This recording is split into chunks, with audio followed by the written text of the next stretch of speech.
Friends, IIT-യുടെ പുതിയൊരു recruitment notification വന്നിട്ടുണ്ട്. അതായത് ഇന്ത്യൻ ഇൻസ്റ്റിറ്റ്യൂട്ട് ഓഫ് ടെക്നോളജി ബോംബെയുടെ നോട്ടിഫിക്കേഷൻ വന്നിരിക്കുന്നത്. അപ്പോൾ ഇതിലേക്ക് ഫ്രഷേഴ്സിന് അപ്ലൈ ചെയ്യാം. യാതൊരുവിധ എക്സ്പീരിയൻസോ മറ്റ് കാര്യങ്ങളൊന്നും വേണ്ട. വിവിധ പോസ്റ്റുകൾ വിളിച്ചിട്ടുണ്ട്.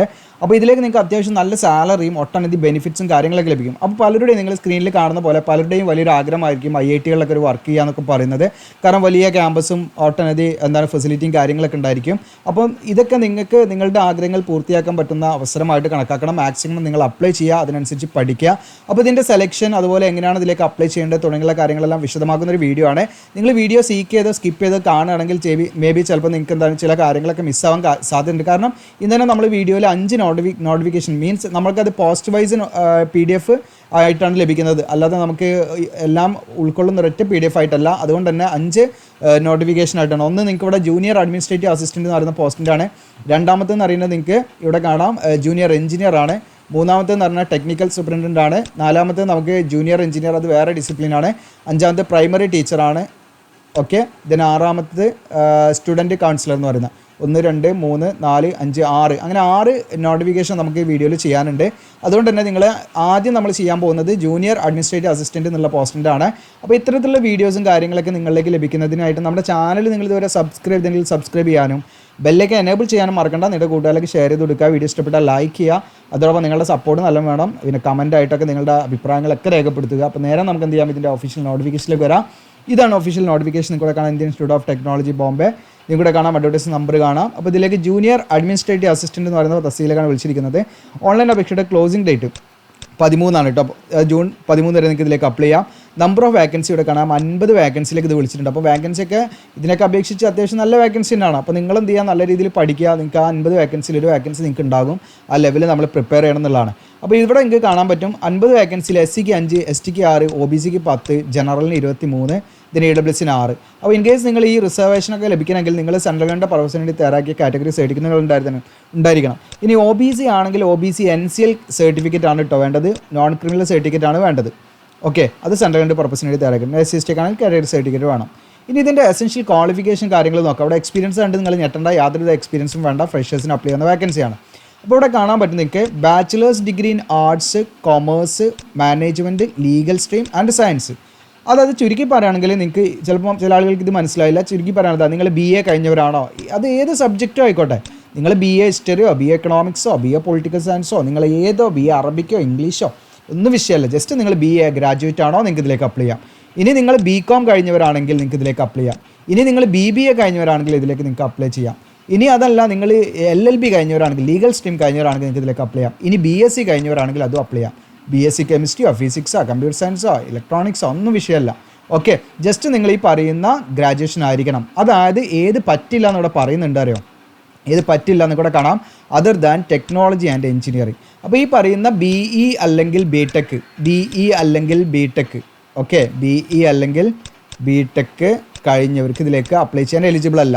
ഓക്കെ, എഞ്ചിനീയറിംഗ് ഗ്രാജുവേറ്റിന് ഇതിലേക്ക് അപ്ലൈ ചെയ്യാൻ പറ്റില്ല. അതല്ലെങ്കിൽ BSc എഞ്ചിനീയറിംഗ് കഴിഞ്ഞവരാണെങ്കിൽ അപ്ലൈ ചെയ്യാൻ പറ്റില്ല. ബാക്കിയുള്ള എല്ലാ ഗ്രാജുവേറ്റ്സിനും ഇതിലേക്ക് അപ്ലൈ ചെയ്യാം എന്നുള്ളതാണ് നിങ്ങൾ മനസ്സിലാക്കേണ്ടത്.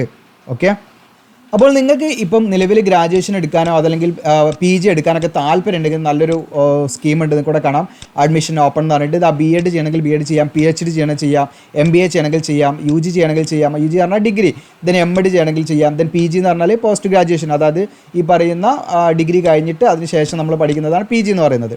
അപ്പോൾ അങ്ങനെ PG നിങ്ങൾക്ക് ഏതെങ്കിലും ചെയ്യണമെങ്കിൽ ചെയ്യാം, ഡിഗ്രി ചെയ്യണമെങ്കിൽ ചെയ്യാം, PhD ചെയ്യണമെങ്കിൽ അതും ചെയ്യാം. ഇനി MBA, MD, B.Ed ഇതൊക്കെ തുടങ്ങിയിട്ടുള്ള കോഴ്സുകളൊക്കെ നിങ്ങൾക്ക് ചെയ്യാം. അതായത് PSC, UGC, NCTE അപ്രൂവ്ഡ് ആയിട്ടുള്ള കോഴ്സുകളാണ്.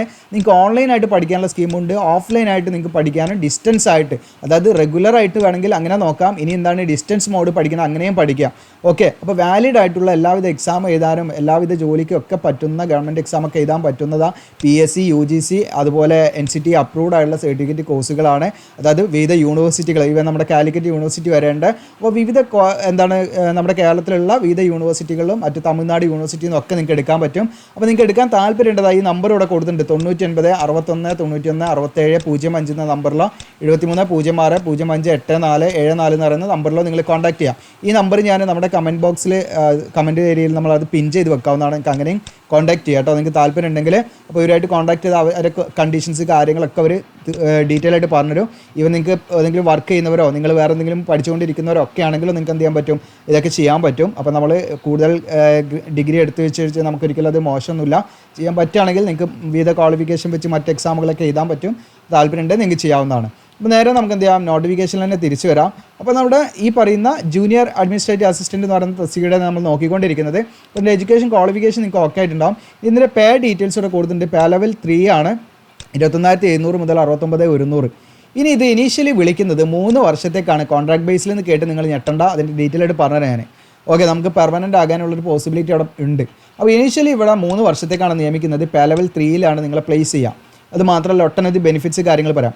പിന്നെ ഈ 3 വർഷം നിങ്ങൾ സക്സസ്ഫുള്ളി കംപ്ലീറ്റ് ചെയ്ത് നിങ്ങളുടെ പെർഫോമൻസ് ഒക്കെ നല്ല രീതിയിൽ അവർ നോക്കും. അങ്ങനെ നോക്കിയിട്ട് നിങ്ങൾ എന്ത് ചെയ്യും, അതിൻ്റെ തുടർച്ചയായിട്ട് എന്ത് ചെയ്യും, പേ ലെവൽ 4 നിങ്ങൾ എന്ത് ചെയ്യും, പ്ലേസ് ചെയ്യും. ഓക്കെ, അത് മേ ബി എന്താണ് പെർമനൻ്റ് ആകാനുള്ള പോസിബിലിറ്റിയും ഉണ്ട്.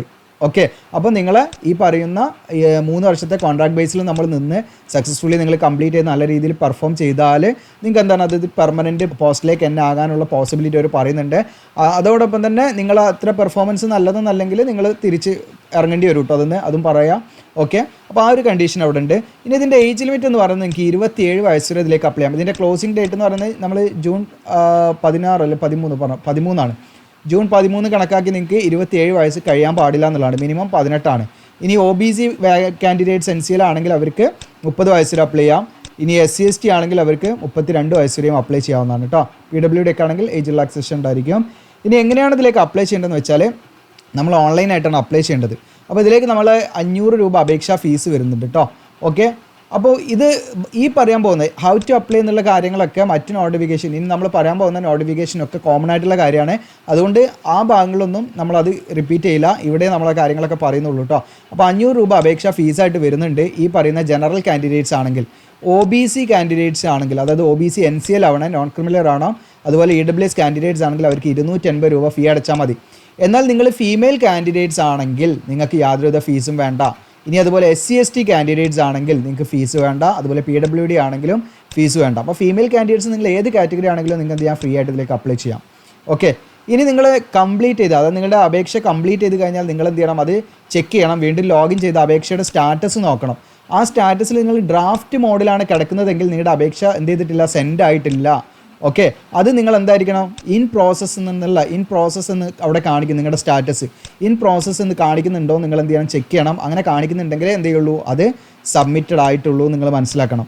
അപ്പോൾ സബ്മിറ്റഡ് ആയി കഴിഞ്ഞാൽ കാണിക്കുന്നത് ഇൻ പ്രോസസ്സ് എന്നാണ്. അവിടെ ഒരു വേറെ കളറിലൂടെ മാർക്ക് ചെയ്തിട്ടുണ്ട്. അപ്പോൾ ഇൻ പ്രോസസ്സ് എന്നുള്ള ആ ലെവലിൽ നമ്മുടെ അപേക്ഷ അവിടെ കാണിക്കണം.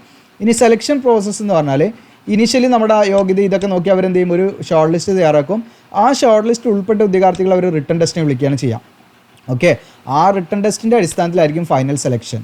ഓക്കെ, ഇനി അപേക്ഷ നമ്മൾ ഓൺലൈനായിട്ട് സബ്മിറ്റ് ചെയ്യുമ്പോൾ നമ്മൾ എന്തൊക്കെ ഡോക്യുമെൻറ്റ്സ് ആണ്, education qualification, date of birth, caste, experience ഉണ്ടെങ്കിൽ അത് തുടങ്ങിയിട്ടുള്ള എല്ലാ സർട്ടിഫിക്കറ്റും നമ്മൾ എന്ത് ചെയ്യണം, നമ്മൾ സ്കാൻ ചെയ്ത് അതിലേക്ക് അപ്ലോഡ് ചെയ്യേണ്ടതായിട്ടുണ്ട് കേട്ടോ. ഇനി കണ്ടോ, മറ്റ് ബെനിഫിറ്റ്സ് കാര്യങ്ങൾ ഇവിടെ കൊടുത്തിട്ടുണ്ട്. കാരണം ഫാമിലി അക്കോമഡേഷൻ നമുക്ക് കിട്ടാൻ സാധ്യതയുണ്ട്. അത് ഡിപ്പെൻസ് ഓൺ അവൈലബിലിറ്റി നോക്കിയിട്ടായിരിക്കും. നമുക്ക് ഫാമിലിനടക്കം നമുക്ക് അവിടെ കൊണ്ടുപോയിട്ട് നമുക്ക് എന്ത് ചെയ്യാം, താമസിക്കാനുള്ള സൗകര്യം തരും. പിന്നെ സ്റ്റാഫ് മെമ്പറിൻ്റെ മക്കൾക്ക് എന്ത് ചെയ്യാൻ പറ്റും, അവിടെ ക്യാമ്പസ് സ്കൂളുണ്ട്, അവിടുത്തെ ക്യാമ്പസിൽ തന്നെ സ്കൂൾ ഉണ്ടാവും, അതിൽ നമുക്ക് അഡ്മിഷൻ നമ്മുടെ മക്കൾക്ക് കിട്ടും. ഇനി കേന്ദ്രീയ വിദ്യാലയത്തിൽ നിങ്ങൾക്ക് എന്ത് ചെയ്യും, അഡ്മിഷൻ കിട്ടും നിങ്ങളുടെ മക്കൾക്ക്. അതിൽ മെഡിക്കൽ ഫെസിലിറ്റി ഉണ്ട്, ചിൽഡ്രൻ എഡ്യൂക്കേഷൻ അലവൻസ് ഉണ്ട്. ഇങ്ങനെ തുടങ്ങിയിട്ട് കുറച്ച് അലവൻസും കാര്യങ്ങളൊക്കെ എക്സ്ട്രാ ബെനിഫിറ്റ്സ് നമുക്കുണ്ട് കേട്ടോ. ഇനി ഇവിടെ നമ്മുടെ പൊസിഷനെ കുറിച്ച് വ്യക്തമായിട്ട് ഇവിടെ പറയുന്നുണ്ട്. ഇത് കോൺട്രാക്ച്വൽ പൊസിഷൻ ആണെങ്കിലും 3 വർഷമാണ് നമുക്ക് ആ ടൈം ഡ്യൂറേഷൻ.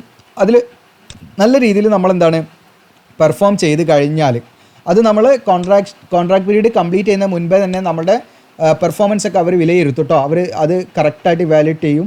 അങ്ങനെ അത് കറക്റ്റായിട്ട് നോക്കി അവർ അതിനനുസരിച്ചിട്ടായിരിക്കും നമ്മൾ പിന്നീട് 3 വർഷം കഴിഞ്ഞതിന് ശേഷം നമ്മൾ എന്താണ് ഈ പേ ലെവൽ 4 പ്ലേസ് ചെയ്യണോ എന്നുള്ളത് അവർ തീരുമാനിക്കുക. അപ്പോൾ അങ്ങനെയൊക്കെ ആണെങ്കിൽ നമുക്കൊരു പെർമനൻറ്റ് പോസ്റ്റിലേക്ക് നമുക്ക് സാധ്യത ഏറെയാണെന്നുള്ളതാണ് നിങ്ങൾ മനസ്സിലാക്കുന്നത്. പെർമനൻറ്റ് പോസ്റ്റ് തന്നെ നമുക്ക് വേണമെങ്കിൽ പറയാം.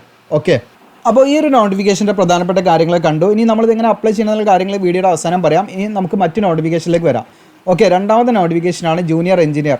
അപ്പോൾ ജൂനിയർ എഞ്ചിനീയറിൽ നിങ്ങൾക്ക് ഇവിടെ കാണാം 13/6/2025 നോട്ടിഫിക്കേഷൻ്റെ ഓൺലൈൻ അപേക്ഷയുടെ ലാസ്റ്റ് ഡേറ്റ് വരുന്നത്. ഒരു വേക്കൻസി ആണുള്ളത്, അത് ജനറലാണ്. ജനറൽ അതുകൊണ്ട് നിങ്ങൾക്ക് ഏത് കാറ്റഗറിക്ക് അതിലേക്ക് അപ്ലൈ ചെയ്യാൻ പറ്റും. ഇതിലേക്കുള്ള ക്വാളിഫിക്കേഷൻ ഇവിടെ കൊടുത്ത് നിങ്ങൾക്ക് ഇവിടെ കാണാം BTech അല്ലെങ്കിൽ BE അല്ലെങ്കിൽ അതിന് തുല്യമായിട്ടുള്ള എഞ്ചിനീയറിംഗ് ഡിഗ്രിയാണ് ചോദിക്കുന്നത് സിവിൽ എഞ്ചിനീയറിംഗിൽ. അപ്പം BSc സിവിൽ എഞ്ചിനീയറിംഗ് കഴിഞ്ഞവരാണെങ്കിൽ നിങ്ങൾക്ക് ഇതിലേക്ക് അപ്ലൈ ചെയ്യാം. BE or BTech കഴിഞ്ഞവരാണെങ്കിൽ അപ്ലൈ ചെയ്യാം. 1 year എക്സ്പീരിയൻസ് ഉണ്ടായിരിക്കണം എന്നുള്ളതാണ്. ഇനി നിങ്ങൾ MTech അല്ലെങ്കിൽ ME ഇൻ്റഗ്രേറ്റഡ് ആയിട്ട് നിങ്ങൾ പഠിച്ചവരാണെങ്കിൽ അങ്ങനെയുള്ളവർക്ക് ഇതിലേക്ക് അപ്ലൈ ചെയ്യാവുന്നതാണ്. ഇനി സിവിൽ എഞ്ചിനീയറിംഗിൽ ഡിപ്ലോമ ഉള്ളവർക്ക് അപ്ലൈ ചെയ്യാം, പക്ഷേ അവർ 6 years എക്സ്പീരിയൻസ് ഉണ്ടായിരിക്കണം എന്നുള്ളതാണ്. ഇതാണ് ഇതിൻ്റെ എഡ്യൂക്കേഷൻ ക്വാളിഫിക്കേഷനും എക്സ്പീരിയൻസ് ആയിട്ട് വരുന്നത്. ബാക്കിയൊക്കെ നമ്മൾ പറഞ്ഞ കാര്യങ്ങളൊക്കെ സെയിം ആണ്. ഏജ് ലിമിറ്റ് വ്യത്യാസമുണ്ട്. 32 വയസ്സ് വരെ ഇതിലേക്ക് അപ്ലൈ ചെയ്യാം. അപ്പം 13 ജൂണിലേക്ക് നിങ്ങൾക്ക് 32 കഴിയാൻ പാടില്ല എന്നുള്ളതാണ് നിങ്ങൾ ശ്രദ്ധിക്കേണ്ട കാര്യം. ബാക്കി ഫീ ഡീറ്റെയിൽസും മറ്റു കാര്യങ്ങളൊക്കെ എന്താണ് നമ്മുടെ ജൂനിയർ അഡ്മിനിസ്ട്രേറ്റീവ് അസിസ്റ്റൻ്റ് എന്ന് പറയുന്ന പോസ്റ്റിന് പറഞ്ഞത് കൊണ്ട് നമ്മൾ ഈ ഭാഗം അവിടെ വീണ്ടും റിപ്പീറ്റ് ചെയ്യുന്നില്ല. ഇനി അടുത്ത മൂന്നാമത്തെ നോട്ടിഫിക്കേഷൻ. അപ്പോൾ അങ്ങനെ ഉള്ളവർ എന്ത് ചെയ്യുക, നമ്മുടെ ഫസ്റ്റ് നോട്ടിഫിക്കേഷൻ കംപ്ലീറ്റ് നമ്മൾ പറയുന്നുണ്ട്, ആ ഭാഗം നിങ്ങൾ കാണണം കേട്ടോ. മൂന്നാമത്തെ നോട്ടിഫിക്കേഷൻ ടെക്നിക്കൽ സൂപ്രണ്ടൻ്റ് എന്ന് പറയുന്ന പോസ്റ്റാണ്. നിങ്ങളുടെ 13/6 സെയിം ഡേറ്റ് ആണ്. 2 വേക്കൻസി ഉണ്ട്. ഒന്ന് SCക്കും EWSനും റിസർവ്ഡ് വേക്കൻസിയാണ്. ആ കാൻഡിഡേറ്റ്സിന് മാത്രമേ അതിലേക്ക് അപ്ലൈ ചെയ്യാൻ പറ്റുള്ളൂ കേട്ടോ. ഇതിലേക്ക് നിങ്ങൾക്ക് mechanical, electrical, electronics, aerospace, aviation അല്ലെങ്കിൽ ഇൻസ്ട്രുമെൻറ്റേഷൻ ഈ പറഞ്ഞിരിക്കുന്ന ഏതെങ്കിലും ഡിസിപ്ലിനിൽ BTechോ BEയോ BScയോ അല്ലെങ്കിൽ MScയോ ഉണ്ടായിരിക്കുക എന്നുള്ളതാണ്. 1 year എക്സ്പീരിയൻസും വേണം ഇതിലേക്ക് അപ്ലൈ ചെയ്യാൻ. ഇനി അതല്ലെങ്കിൽ നിങ്ങൾക്ക് mechanical, electrical, electronics, aerospace, aviation, ഇൻസ്ട്രുമെൻറ്റേഷനിൽ 3 year ഡ്യൂറേഷനിലെ ഡിപ്ലോമ കഴിഞ്ഞവർക്കും അപ്ലൈ ചെയ്യാം. 6 year എക്സ്പീരിയൻസ് ഉണ്ടായിരിക്കണം എന്നുള്ളതാണ്. ഇനി നിങ്ങൾക്ക് BTech BE അല്ലാത്ത ഏതെങ്കിലും ഡിഗ്രി ഈ പറയുന്ന മെക്കാനിക്കലോ അല്ലെങ്കിൽ ഇലക്ട്രിക്കലോ ഇലക്ട്രോണിക്സിലോ അല്ലെങ്കിൽ എയറോസ്പേസ്, ഏവിയേഷൻ അല്ലെങ്കിൽ ഇൻസ്ട്രുമെൻറ്റേഷൻ ഇതിൽ ഏതെങ്കിലും ഉണ്ടെങ്കിൽ അത് വെച്ചിട്ട് നിങ്ങൾക്ക് അപ്ലൈ ചെയ്യാം. പക്ഷേ 4 വർഷത്തെ എക്സ്പീരിയൻസ് ഉണ്ടായാൽ മതി. ഓക്കെ, അതാണ് ഏജ് ലിമിറ്റ്. ഏകദേശം സെയിം തന്നെയാണ്. 32 ഇതിൻ്റെ ഏജ് ലിമിറ്റ്. അപ്പോൾ ഈ പറയുന്ന പോസ്റ്റും എന്താണ്, ഇനിഷ്യലി 3 വർഷത്തേക്കാണ് കേട്ടോ നിയമിക്കുന്നത്. ജൂനിയർ എഞ്ചിനീയർ, അത് പറയാൻ വിട്ടുപോയിട്ടുണ്ട്. ജൂനിയർ എഞ്ചിനീയർ എന്ന് പറയുന്ന പോസ്റ്റും നമ്മുടെ ടെക്നിക്കൽ സൂപ്രണ്ട് എന്ന് പറയുന്ന പോസ്റ്റ് കേട്ടോ. രണ്ടാമത്തെ നോട്ടിഫിക്കേഷനും ഈ പറയുന്ന നമ്മൾ മൂന്നാമത് ഇപ്പം പറഞ്ഞുകൊണ്ടിരിക്കുന്ന നോട്ടിഫിക്കേഷനും ഒക്കെ എന്താണ് 3 വർഷത്തേക്കാണ് നിയമിക്കുന്നത്. അത് കഴിഞ്ഞ് നേരത്തെ നമ്മൾ ഫസ്റ്റ് നോട്ടിഫിക്കേഷനിൽ പറഞ്ഞ പോലെ എന്താണ് അത് എക്സ്റ്റെൻഡ് ചെയ്ത് അത് പെർമനൻ്റ് ആക്കാനുള്ള പോസിബിലിറ്റി പറയുന്നുണ്ട് എന്നുള്ളതാണ്. ഇനി അടുത്തത് ജൂനിയർ എഞ്ചിനീയർ എന്ന് പറയുന്ന പോസ്റ്റിനാണ് 4ാമത്തെ നോട്ടിഫിക്കേഷൻ വരുന്നത്. ഇതിലൊരു വേക്കൻസിയാണ്. ഇതും ടെമ്പററി തന്നെയാണ്. 3 വർഷത്തേക്കാണ് നിയമിക്കുന്നത്. അത് എക്സ്റ്റെൻഡ് ചെയ്ത് നമുക്ക് പെർമനൻ്റ് ആണുള്ള പോസിബിലിറ്റി ഉണ്ട്. OBCക്ക് റിസർവ്ഡ് വേക്കൻസിയാണ്, അവർക്ക് അതിലേക്ക് അപ്ലൈ ചെയ്യാൻ പറ്റുള്ളൂ. ഇലക്ട്രിക്കൽ ആൻഡ് ഇലക്ട്രോണിക്സ് എഞ്ചിനീയറിംഗിൽ BE or BTech കഴിഞ്ഞവർക്ക് അപ്ലൈ ചെയ്യാം, അല്ലെങ്കിൽ അതിന് തുല്യമുള്ള ക്വാളിഫിക്കേഷനിലേക്ക് അപ്ലൈ ചെയ്യാം. ഇനി നിങ്ങൾക്ക് 1 year എക്സ്പീരിയൻസും അതിൻ്റെ കൂടെ വേണം കേട്ടോ. ഓക്കെ, ഇനി അതല്ലെങ്കിൽ ഇൻ്റഗ്രേറ്റഡ് ആയി പഠിച്ചവരാണെങ്കിൽ അപ്ലൈ ചെയ്യാം. ഡിപ്ലോമ കഴിഞ്ഞവരാണെങ്കിൽ 6 year എക്സ്പീരിയൻസ് വേണം കേട്ടോ.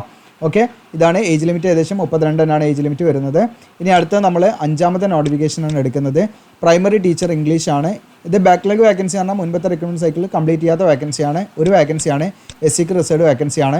ഇതിൽ +2 പാസ്സായിരിക്കുക 50% എന്നുള്ളതാണ് ഒന്നാമതായിട്ട്. രണ്ടാമത്തേത് നമുക്ക് എഡ്യൂക്കേഷനിലുള്ള 2 year ഡിപ്ലോമയാണ് വേണ്ടത്, DEd. അതോടൊപ്പം CTETോ അല്ലെങ്കിൽ നമുക്ക് സ്റ്റേറ്റ് എലിജിബിലിറ്റി ടെസ്റ്റൊക്കെ നമ്മൾ പാസ്സായിരിക്കണം, അതിലൊന്ന് വേണം. ഓക്കെ, ഇനി 5 years എക്സ്പീരിയൻസ് ഇവിടെ പറയുന്നുണ്ട് കേട്ടോ. ടോട്ടൽ 5 years എക്സ്പീരിയൻസ് വേണം. ഇനി നിങ്ങൾക്ക് ഗ്രാജുവേഷൻ ഉണ്ടെങ്കിൽ നിങ്ങൾക്ക് 2 വർഷത്തെ എക്സ്പീരിയൻസ് വെച്ചിട്ടും ഇതിലേക്ക് അപ്ലൈ ചെയ്യാം. ഇനി അതല്ല നിങ്ങൾ 4 year bachelor of elementary education അങ്ങനെ കഴിഞ്ഞവരാണെങ്കിൽ 3 year ടീച്ചിങ് എക്സ്പീരിയൻസ് ഉണ്ടെങ്കിൽ അത് വെച്ചിട്ട് നിങ്ങൾക്ക് എന്ത് ചെയ്യാം, ഇതിലേക്ക് അപ്ലൈ ചെയ്യാവുന്നതാണ്. ഇതിൻ്റെ ഏജ് ലിമിറ്റ് വരുന്നത് 32 ഇതും ഇനീഷ്യലി 3 വർഷത്തേക്കാണ് നിയമിക്കുന്നത്. പിന്നീട് അത് എന്താണ് പെർമനൻ്റ് ആണുള്ള പോസിബിലിറ്റി ഉണ്ട് എന്നുള്ളതാണ്, അല്ലെങ്കിൽ എക്സ്റ്റെൻഡ് ചെയ്യാനുള്ള പോസിബിലിറ്റി ഉണ്ട്. ഇനി അടുത്തത് 6ാമത്തെ നോട്ടിഫിക്കേഷനാണ് സ്റ്റുഡൻസ് കൗൺസിൽ എന്ന് പറയുന്ന പോസ്റ്റിലേക്കാണ്. ഇതിലേക്ക് പെർമനൻ്റ് ആയിട്ട് തന്നെയാണ് വിളിക്കുന്നത് കേട്ടോ. 2 വേക്കൻസി, 2ഉം ജനറലാണ്. ഏത് കാറ്റഗറി ഇതിലേക്ക് അപ്ലൈ ചെയ്യാം. ഇതിലേക്ക് നിങ്ങൾക്ക് സൈക്കോളജി അല്ലെങ്കിൽ ക്ലിനിക്കൽ സൈക്കോളജി അല്ലെങ്കിൽ സോഷ്യൽ സൈക്കോളജി ഈ പറഞ്ഞിരിക്കുന്ന ഏതെങ്കിലും ഡിസിപ്ലിനിൽ PG ഉണ്ടായിരിക്കാം, മാസ്റ്റേഴ്സ് ഡിഗ്രി ഉണ്ടായിരിക്കാനുള്ളതാണ്. 55% മാർക്ക് വേണം. 6 years റിലവൻറ്റ് എക്സ്പീരിയൻസ് വേണം. 40 വയസ്സ് വരെയുള്ളവർക്ക് ഇതിലേക്ക് അപ്ലൈ ചെയ്യാവുന്നതാണ്. അപ്പോൾ ഇത്രയാണ് ഇതിൻ്റെ നോട്ടിഫിക്കേഷൻ കാര്യങ്ങളൊക്കെ. അപ്പോൾ നമ്മുടെ വീഡിയോയുടെ ഡിസ്ക്രിപ്ഷനിൽ എങ്ങനെയാണ് അപ്ലൈ ചെയ്യേണ്ടതെന്നുള്ള കാര്യങ്ങളാണ് നമ്മൾ നോക്കുന്നത്. അപ്പോൾ നമ്മുടെ വീഡിയോയുടെ ഡിസ്ക്രിപ്ഷനിൽ അപ്ലൈ എന്ന് പറഞ്ഞിട്ട് ലിങ്ക് ഉണ്ടാവും. ഈ അപ്ലൈ എന്ന് പറഞ്ഞ ലിങ്കിൽ ക്ലിക്ക് ചെയ്താൽ നമ്മുടെ വെബ്സൈറ്റിലാണ്, GOC എലിജിബിലിൻ്റെ വെബ്സൈറ്റിലാണ് നിങ്ങൾ വരിക. ഇവിടെ താഴോട്ട് നിങ്ങൾ സ്ക്രോൾ ഡൗൺ ചെയ്യാം. ഇവിടെ കാണാൻ latest jobs, IIT Bombay jobs എന്ന് പറഞ്ഞിട്ട് കാണാൻ പറ്റും. ഇതിവിടെ കണ്ടില്ല, ഇതിൻ്റെ താഴെ ഇവിടെ എവിടെയെങ്കിലും ഉണ്ടാവും. ഇവിടെയും കണ്ടില്ലേ, പുതിയ അപ്ഡേറ്റ് നമ്മൾ ആഡ് ചെയ്യുമ്പോൾ, പോസ്റ്റ് ആഡ് ചെയ്യുമ്പോൾ താഴോട്ട് പോരും. അപ്പോൾ അവിടെ റീഡ് മോർ എന്നുള്ള ക്ലിക്ക് ചെയ്യണം, നിങ്ങൾ ഇന്നലെ കിട്ടും. അപ്പോൾ നമുക്ക് ഇവിടെ IIT ബോംബെ എന്നുള്ളത് ജോബ്സ് എന്നുള്ള ക്ലിക്ക് ചെയ്യുന്നു. അപ്പോൾ അത് ഓപ്പൺ ആക്കുമ്പോൾ താഴോട്ട് സ്ക്രോൾ ഡൗൺ ചെയ്യുക. അപ്പോൾ നമ്മൾ ആ പോസ്റ്റ് ഇവിടെ ഇട്ടുണ്ട് കേട്ടോ, BEd. അപ്പോൾ ആ ഒരു നമ്പർ ഇവിടെ കറക്റ്റായിട്ട് ലഭിക്കും. കോൺടാക്ട് ചെയ്യുക താല്പര്യം ഉണ്ടെങ്കിൽ. താഴോട്ട് സ്ക്രോൾ ഡൗൺ ചെയ്യുക നിങ്ങൾ. ഇവിടെ നിങ്ങൾക്ക് കാണാം നോട്ടിഫിക്കേഷൻ, ഇവിടെ കാണാം ആപ്ലിക്കേഷൻ ഫോം. അപ്പോൾ നോട്ടിഫിക്കേഷൻ എന്ന് പറഞ്ഞാൽ ജസ്റ്റ് അതിൽ ക്ലിക്ക് ചെയ്താൽ ഓപ്പൺ ആയിട്ട് വരും. നോട്ടിഫിക്കേഷൻ ഓപ്പൺ ആയി വരുന്നത് ഇങ്ങനെയാണ് വരിക. ഈ ഒരു പേജിലാണ് നമ്മൾ ഉണ്ടാകുക. അപ്പോൾ ഇവിടെ നിങ്ങൾക്ക് കാണാം ഓപ്പർച്യൂണിറ്റീസ് അറ്റ് IIT ബോംബെ എന്നാണ്. അതിലൂടെ സ്റ്റാർട്ട് എന്നുള്ള ജസ്റ്റ് ഒന്ന് നിൽക്കുക. നിങ്ങൾ സ്റ്റാർട്ട് നിൽക്കിയാൽ നിലവിലെ വാക്കൻസി ഇതാണ് നമ്മുടെ vacancy, job vacancies for staff എന്ന് പറഞ്ഞിട്ട്. അപ്പോൾ ഇതിൽ ഓരോന്ന് നിങ്ങൾ ക്ലിക്ക് ചെയ്താൽ നോട്ടിഫിക്കേഷൻ ഇങ്ങനെ ഓപ്പൺ ആയി വരും. അങ്ങനെയാണ് നമുക്ക് നോട്ടിഫിക്കേഷൻ എടുക്കാൻ പറ്റുള്ളൂ. കോമൺ ആയിട്ടൊരു PDF നമുക്ക് അവൈലബിൾ അല്ല കേട്ടോ. അപ്പോൾ ഞാൻ കാണിച്ച നോട്ടിഫിക്കേഷൻ നിങ്ങൾക്ക് കറക്റ്റായിട്ട് അതിൽ വരും. ഓക്കെ, അപ്പോൾ നമ്മൾ ഇനി ഇവിടെ അപ്ലിക്കേഷൻ ഫോമിലാണ് ഇവിടെ ക്ലിക്ക് ചെയ്യുന്നത്. അപ്ലിക്കേഷൻ ഫോമിൽ നമ്മൾ ഓപ്പൺ ആക്കുക. അപ്ലിക്കേഷൻ ഫോമിൽ ഓപ്പൺ ആക്കുമ്പോൾ നമുക്ക് നേരെ ആ ഒരു സംഭവം തന്നെയാണ് ഇവിടെ കാണിക്കുക. ജസ്റ്റ് ഞാൻ ഒന്ന് സൂം ആക്കി കാണിക്കാം. ഓക്കെ, അപ്പോൾ ഇവിടെ കാണാൻ നിങ്ങൾക്ക് സ്റ്റാർട്ട് എന്നുള്ളത് നമ്മൾ നിൽക്കുക. ജസ്റ്റ് അതിൽ ക്ലിക്ക് ചെയ്യാം. അതിൽ ക്ലിക്ക് ചെയ്യുന്ന സമയത്ത് കാണാൻ ജോബ് വാക്കൻസീസ് ഫോർ സ്റ്റാഫ് എന്ന്. അപ്പോൾ ഇവിടെ കാണാൻ നിങ്ങൾക്ക് ജൂനിയർ ഏത് പോസ്റ്റിലേക്കാണ് നിങ്ങൾ അപ്ലൈ ചെയ്യുന്നത് നോക്കുക. അപ്പോൾ ഞാനിപ്പോൾ ജൂനിയർ അഡ്മിനിസ്ട്രേറ്റീവ് അസിസ്റ്റൻറ്റ് എന്നുള്ളതിലാണ് അപ്ലൈ ചെയ്യുന്നത്. അതിൽ ക്ലിക്ക് ചെയ്യുന്നു. അതിൽ ക്ലിക്ക് ചെയ്ത് കഴിഞ്ഞാൽ നിങ്ങൾക്ക് ഇവിടെ കാണാം ആ PDF ഇവിടെ ഓപ്പൺ ആയി വരുന്നുണ്ട്. ഇവിടെ അപ്ലൈ എന്നുള്ള ബട്ടൺ ക്ലിക്ക് ചെയ്യാം. ഓക്കെ, അപ്ലൈ എന്നുള്ള ബട്ടൺ ക്ലിക്ക് ചെയ്യാം. അപ്ലൈ എന്നുള്ള ബട്ടൺ ക്ലിക്ക് ചെയ്യുമ്പോൾ നിങ്ങൾക്ക് നമ്മൾ രജിസ്റ്റർ ചെയ്യാനുള്ള ഒരു ഫോമാണ് വന്നിരിക്കുന്നത്. ഓക്കെ, അപ്പോൾ നമ്മൾ രജിസ്റ്റർ ചെയ്തിട്ടില്ലെങ്കിൽ നമ്മൾ എന്തിനാണ് ഇവിടെ രജിസ്റ്റർ ചെയ്യണം. ഇനിയിപ്പോൾ നമ്മളിവിടെ രജിസ്റ്റർ ചെയ്ത് കഴിഞ്ഞാൽ നമുക്ക് ലോഗിൻ ചെയ്യാൻ ഓപ്ഷൻ ഇതിൽ തന്നെ ഇവിടെ കാണാം. If already registered with us എന്നാണ് നിങ്ങൾക്ക് ഇവിടെ കാണാം. ഈ പറയുന്ന അപ്ലിക്കേഷൻ വിസൈറ്റിൽ നമ്മൾ ക്ലിക്ക് ചെയ്യണം. അതിൽ ജസ്റ്റ് ക്ലിക്ക് ചെയ്താൽ നമുക്ക് നേരെ നിങ്ങളുടെ യൂസർ നെയിമും പാസ്വേഡും കൊടുത്ത് ലോഗിൻ ചെയ്യാൻ പറ്റും. അപ്പോൾ ഇതിൻ്റെ ആണെങ്കിൽ ഡയറക്റ്റ് ലിങ്ക് ഞാൻ ഇവിടെ കൊടുക്കട്ടോ. നമ്മുടെ ഇമ്പോർട്ടൻറ്റ് ലിങ്ക്സിൽ ഇവിടെ ലോഗിൻ അപ്ലിക്കേഷൻ ഫോമിൻ്റെ താഴെ ലോഗിൻ എന്ന് പറഞ്ഞിട്ട് ഞാൻ കൊടുക്കാം. നിങ്ങൾക്ക് കൺഫ്യൂഷൻ ഉണ്ടല്ലോ ലോഗിൻ ചെയ്യാൻ. അപ്പോൾ നമ്മൾ ഇപ്പം ചെയ്യുന്നത് ഇവിടെ അഡ്മിനിസ്ട്രേറ്റീവ് അസിസ്റ്റൻ്റ് എന്നുള്ളതിൽ ക്ലിക്ക് ചെയ്യുക, ഓപ്പൺ ആക്കുക. അപ്പോൾ ഓപ്പൺ ആക്കുമ്പോൾ ഇവിടെ അപ്ലൈ എന്നുള്ള ബട്ടൺ മുകളിൽ കാണും. അതിൽ ക്ലിക്ക് ചെയ്യുക, സൈഡിൽ കാണും. അതിൽ ക്ലിക്ക് ചെയ്യുക. നിങ്ങളുടെ ഫസ്റ്റ് നെയിം സെക്കൻഡ് നെയിം ഇതൊക്കെ കൊടുത്ത് ഇമെയിൽ ID ഒക്കെ കൊടുത്ത് നിങ്ങൾ എന്ത് ചെയ്യുക, അത് രജിസ്റ്റർ ചെയ്യുക. അങ്ങനെ നിങ്ങൾ ഡീറ്റെയിൽ ഒക്കെ കൊടുത്ത് അങ്ങനെ രജിസ്റ്റർ ചെയ്ത് അങ്ങനെ പോയാൽ മതി. അപ്പോൾ ഇതുമായി ബന്ധപ്പെട്ട എന്തെങ്കിലും ഡൗട്ട് ഉണ്ട് തീർച്ചയായും നിങ്ങൾക്ക് കമൻറ്റായിട്ട് ചോദിക്കാം. ഇനി അതെല്ലാം നമ്മൾ ഓൺലൈൻ ഫോം ഫില്ലിംഗ് വീഡിയോ ചെയ്യണമെങ്കിൽ നിങ്ങൾ കൂടുതൽ പേരൊക്കെ അപ്ലൈ ചെയ്യാൻ താല്പര്യപ്പെടുന്നുണ്ടെങ്കിൽ കമൻറ്റായിട്ട് രേഖപ്പെടുത്തി കഴിഞ്ഞാൽ ജസ്റ്റ് നിങ്ങൾ വേണമെന്ന് ജസ്റ്റ് ഒന്ന് കമൻറ്റ് ചെയ്താൽ മതി. അങ്ങനെ ഉണ്ടെങ്കിൽ നമ്മൾ എന്ത് ചെയ്യുക, അതിൻ്റെ online form filling demo video നമ്മൾ ചെയ്യാവുന്നതാണ്. അപ്പോൾ അത് നിങ്ങൾക്ക് യൂസ്ഫുൾ ആവും, നിങ്ങളുടെ മൊബൈൽ ഉപയോഗിച്ച് നിങ്ങൾക്ക് ചെയ്യാൻ പറ്റും. ഇനി അതോടൊപ്പം തന്നെ നമ്മൾ ഓൺലൈനായിട്ട് ചെയ്ത് കൊടുക്കുന്നുണ്ട്. ഇതിൻ്റെ ആപ്ലിക്കേഷൻ ടീം നിങ്ങൾക്ക് കോൺടാക്ട് ചെയ്യാൻ ക്ലിക്ക് ചെയ്യുക എന്നുള്ളതിൽ ക്ലിക്ക് ചെയ്താൽ നമ്മളായിട്ട് കോൺടാക്ട് ചെയ്യാം. ഇനി അതല്ല എല്ലാ വീഡിയോയുടെ താഴെ നമ്മുടെ വാട്സപ്പ് നമ്പർ ഉണ്ടായിരിക്കും. ഓക്കെ, അപ്പോൾ ഇത് നിങ്ങൾക്ക് മറക്കണ്ട. ഈ പറയുന്ന അഡ്മിഷൻ എടുക്കണമെങ്കിൽ ഈ കോൺടാക്റ്റ് നമ്പറിലേക്ക് കോൺടാക്ട് ചെയ്യാവുന്നതാണ്. അപ്പോൾ ഇത്രയാണ്. യൂസ്ഫുൾ ആണെങ്കിൽ നിങ്ങൾ ഷെയർ ചെയ്യുക, സബ്സ്ക്രൈബ് ചെയ്യുക. താങ്ക്